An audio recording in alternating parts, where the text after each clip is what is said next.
é dia de volta às aulas, na rede pública, municipal, estadual, também na rede privada.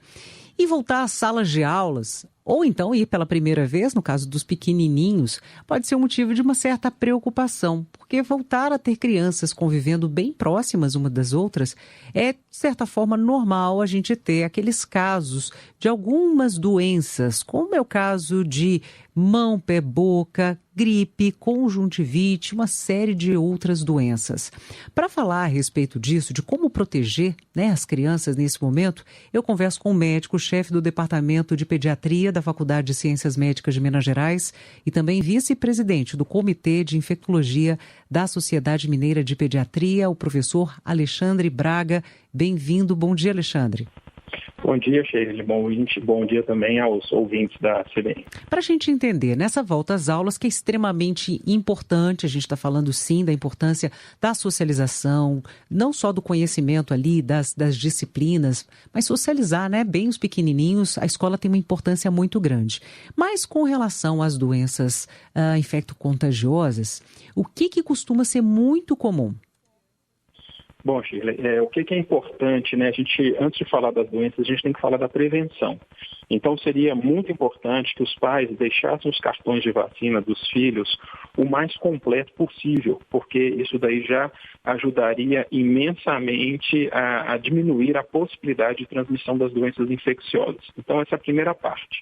Ainda falando em prevenção, talvez eu estou vendo que o foco é para os pequenininhos, a higienização das mãos é sempre muito importante, dentro do possível, não compartilhar os copos, os talheres, então isso daí a gente está falando em prevenção. Agora, talvez o sinal mais fácil que seja para os pais identificar seja a questão da febre. Então, eu não devo encaminhar crianças para a escola com febre, porque isso daí é um sinal, talvez muitas vezes o primeiro sinal de uma possibilidade de uma doença infecciosa. E aí sim, as infecções de vias aéreas superiores, como a gripe, os resfriados, a gente aprendeu muito aí com a Covid, ou se não, os sintomas gastrointestinais, vindo uma diarreia também, que pode ser extremamente transmissível. Então, essas duas aí, sem sombra de dúvidas, são as principais. A varicela, que geralmente os leigos chamam de catapora, também é uma doença infecciosa muito importante, mas tendo o cartão de vacinação em dia, a transmissão dela realmente praticamente desapareceu, ou diminuiu bastante quando a gente compara aí há 10 anos, quando a gente não tinha aí a vacina disponível no Programa Nacional de Imunizações. A gente está justamente falando a respeito de vacinação e eu queria aproveitar a sua participação aqui para falar isso para os nossos ouvintes, Por que a vacinação é tão importante? A gente está falando de uma vacinação que protege apenas o indivíduo ou ela tem uma função maior? O que acontece? Nós temos diferentes tipos de vacina para diferentes tipos de doença. No calendário vacinal do SUS, nós temos vacinas que vão proteger a criança contra meningite, vão proteger a criança contra pneumonias, vão proteger a criança contra tuberculose, vão proteger o indivíduo também contra alguns tipos de vírus que causam a gripe. A partir do momento que eu consigo vacinar um número grande de indivíduos, acaba que mesmo aqueles poucos que às vezes por algum motivo não se vacinou, eles acabam de certa forma ficando protegidos. Por quê? Porque a chance da transmissão, da circulação dos agentes infecciosos vai ser muito diminuída. Mas a recomendação ainda é: vacinem as crianças de tudo o que for possível. Converse sempre com o pediatra. O nosso Programa Nacional de Imunizações já tem um calendário bem robusto e ainda tem algumas outras vacinas para aquelas pessoas que têm condição de poder completar ainda mais nas clínicas particulares. A vacinação pode ser uma escolha dos pais? Vacinar ou não vacinar para determinadas doenças?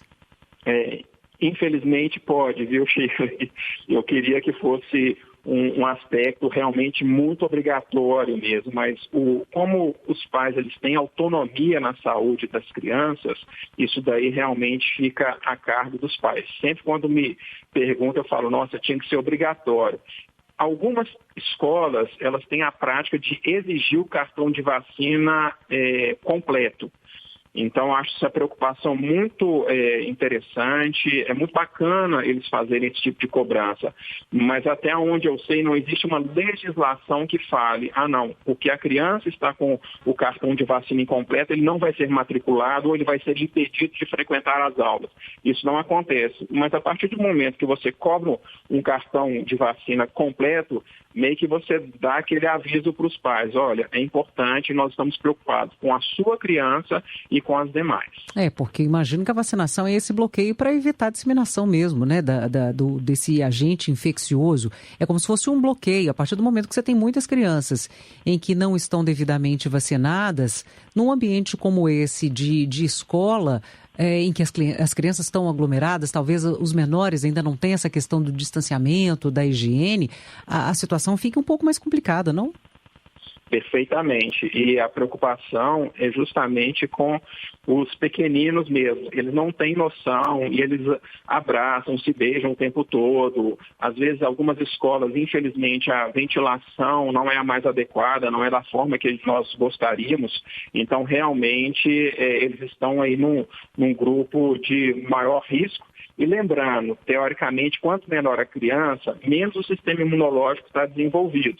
Então, foi menos expostos aos agentes infecciosos, etc. Então, é maior a chance mesmo de, no contato com o agente infeccioso, eles adoecerem. Bom, para o senhor que acompanha, né, a questão da imunização já há tanto tempo, a sua área, inclusive, de especialização, o que explica ter ganhado tanta força a questão, às vezes, de um movimento anti-vacina?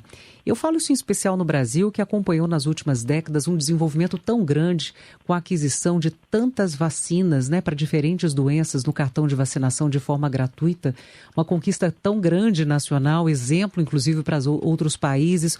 O que justifica o movimento anti-vacina como que a gente vivencia nos últimos anos? Eu, como pediatra, como infectologista, é uma das grandes tristezas que eu observo. Desde 2016, 2017, então bem antes da pandemia aí, nós já vimos que realmente a cobertura vacinal ela tem diminuído bastante, certo? Muitas fake news, muitas notícias falsas, muitos sites americanos que influenciam as pessoas em tomarem a decisão errada de não vacinarem as crianças.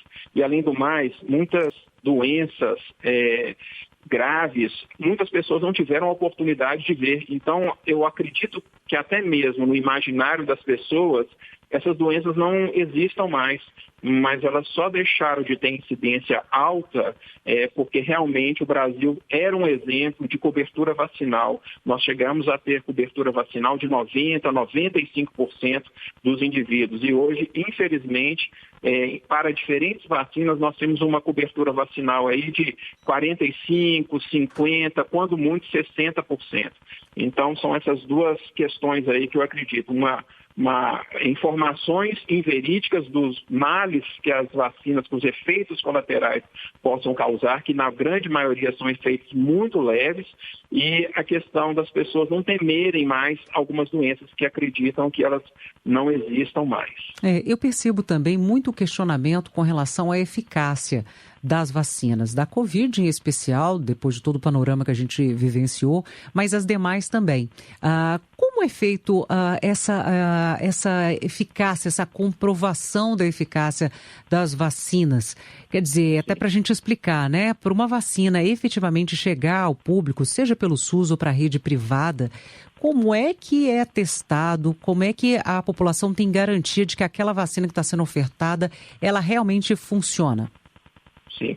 Primeiro nós temos estudos em laboratórios, depois nós temos estudos em animais, que é mais fácil das pessoas entenderem como seriam aí as cobaias, né, que as pessoas lembram. Depois a gente tem isso em estudos em humanos, com grupos pequenos de pessoas selecionados, até que se teste bastante e chegue para a população geral.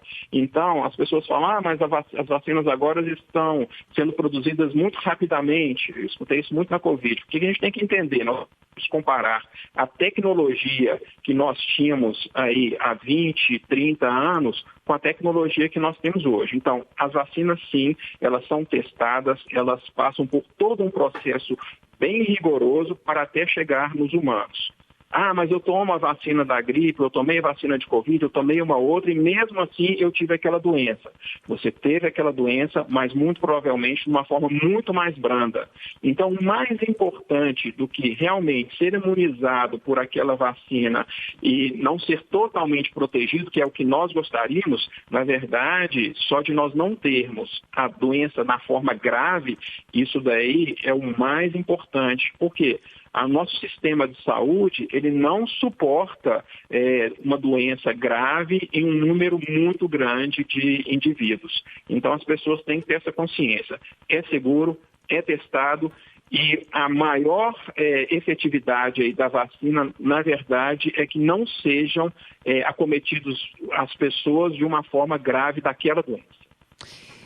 Doutor Alexandre, eu vou aproveitar a sua presença aqui até para registrar a participação do nosso ouvinte Orlando, falando o seguinte: olha, queria saber do professor sobre a consulta entre os médicos pelo Conselho Federal de Medicina, aplicação ou não da vacina da Covid. Não há uma responsabilidade também do Conselho, essa falta de união entre os médicos para ter uma voz mais unânime com relação à defesa da vacinação? Shirley, o que acontece?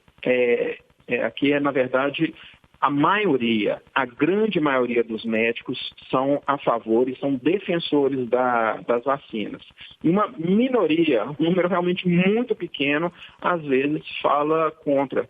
Só que é engraçado, esse número muito pequeno, eles conseguem fazer muito barulho, geralmente tem falas muito sensacionalistas e acabam que as pessoas ficam gravando aquelas falas que, na verdade, são inverdades, né? Aquilo ali normalmente não é baseado em estudos importantes.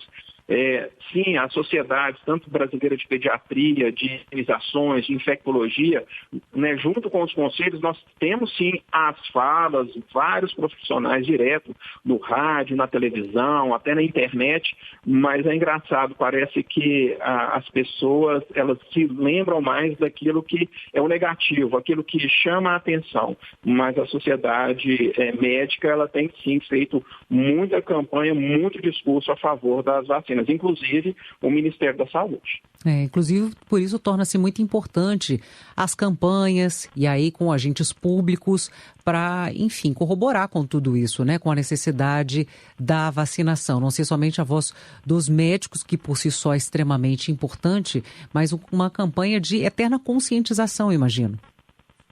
Sim, em algum lugar nós perdemos aí essa força, né, essa magia que o Brasil realmente, na sua fala, o Brasil foi durante muito tempo exemplo para o resto do mundo em relação à cobertura vacinal. Em algum local, em algum momento, isso foi quebrado e nós temos que resgatar. E isso vai ser um trabalho de formiguinha, todo dia falando, conscientizando, e nada melhor aí do que tentar sensibilizar os pais para que volte aquela cultura nas crianças, que a imunização ela é importante e a imunização ela salva vidas. Quero agradecer demais ao médico-chefe do Departamento de Pediatria da Faculdade de Ciências Médicas de Minas Gerais, também vice-presidente do Comitê de Infectologia da Sociedade Mineira de Pediatria, o professor Alexandre Braga, pela entrevista aqui na CBN. Até uma próxima, professor. Eu que agradeço a oportunidade. Um bom dia aí para você e para todos os ouvintes da CBN. Para você também. Agora